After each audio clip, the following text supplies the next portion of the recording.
ವಿಟ್ಲದಲ್ಲಿ ಮಂಜೂರುಗೊಂಡಿರುವ doctor B R Ambedkar ಭವನಕ್ಕೆ ರೂಪಾಯಿ 2 ಕೋಟಿ ಅನುದಾನ ಮಂಜೂರುಗೊಳಿಸಲು ವಿಳಂಬ ಮಾಡಿರುವ ಸರ್ಕಾರದ ವಿರುದ್ಧ ಪ್ರತಿಭಟಿಸಲು ಡಿಸೆಂಬರ್ 30ರಂದು ಕಬಕದಿಂದ ಪುತ್ತೂರು ಶಾಸಕರ ಕಚೇರಿ ತನಕ ಕಾಲ್ನಡಿಗೆ ಜಾಥಾ ನಡೆಸಲಾಗುವುದೆಂದು ದಕ್ಷಿಣ ಕನ್ನಡ ದಲಿತ ಸೇವಾ ಸಮಿತಿ ಜಿಲ್ಲಾ ಸ್ಥಾಪಕ ಅಧ್ಯಕ್ಷ ಬಿಕೆ ಸೇಸಪ್ಪ ಬೆದ್ರಕಾಡು ಹೇಳಿದ್ದಾರೆ. ಇವರು ಪುತ್ತೂರಿನಲ್ಲಿ ಸುದ್ದಿಗೋಷ್ಠಿ ನಡೆಸಿ ಮಾತನಾಡಿ, ವಿಟ್ಲದ ಅಂಬೇಡ್ಕರ್ ಭವನಕ್ಕೆ ಹೋರಾಟದ ಮೂಲಕ ಜಮೀನನ್ನು ಖರೀದಿಸಿದ್ದೇವೆ.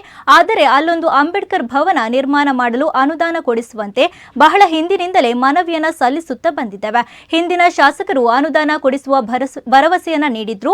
ಕೊನೆಗೆ ಚುನಾವಣೆ ಬಂದ ಹಿನ್ನೆಲೆಯಲ್ಲಿ ಅದು ಬಾಕಿಯಾಗಿತ್ತು.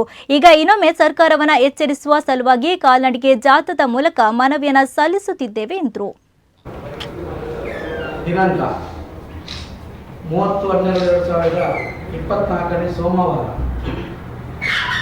ಬೆಳಿಗ್ಗೆ 11 ಗಂಟೆಗೆ ನಾವು ಕಬಕ ಜಂಕ್ಷನ್ನಿಂದ ಕಾಲ್ನಡಿಗೆ ಜಾಥಾದ ಮೂಲಕ ಪುತ್ತೂರು ವಿಧಾನಸಭಾ ಕ್ಷೇತ್ರದ ಶಾಸಕರಾದ ಸನ್ಮಾನ್ಯ ಅಶೋಕ್ ಮರಯ್ಯ ಅವರಿಗೆ ಮನವಿಯನ್ನು ಸಲ್ಲಿಸಲಿದ್ದೇವೆ. ಮನವಿಯ ವಿಚಾರ ಏನಂತ ಹೇಳಿದರೆ, ವಿಟ್ಲದಲ್ಲಿ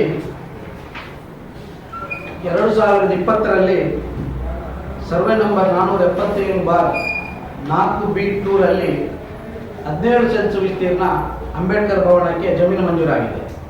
ಸಾಧಾರಣ 4 ವರ್ಷ ಆಗ್ತಾ ಬಂತು. ಹಾಗೆ ಪುತ್ತೂರು ಉಪ್ಪಿನಂಗಡಿ ಹೋಬಳಿ ಬಜೆಟ್ಟು ಸರ್ವೆ ನಂಬರ್ 253/1B2 ರಲ್ಲಿ 6 ಎಕರೆ 20 ಸೆನ್ಸು ಜಾಗ ಅಂಬೇಡ್ಕರ್ ವಸತಿ ಶಾಲೆಗೆ ಮಂಜೂರಾಗಿದೆ.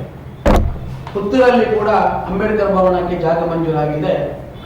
ಈ ಬಗ್ಗೆ ನಮಗೆ ಹಲವಾರು ಸಮಯಗಳಿಂದ ನಾವು ಸರ್ಕಾರದಿಂದ ಹೆಚ್ಚುವರಿ ಒಂದು ಅನುದಾನವನ್ನು ಕೊಟ್ಟು ಅಂಬೇಡ್ಕರ್ ಭವನವನ್ನು ಕೂಡಲೇ ನಿರ್ಮಾಣ ಮಾಡಬೇಕೆನ್ನುವ ಮನವಿಯನ್ನು ನಾವು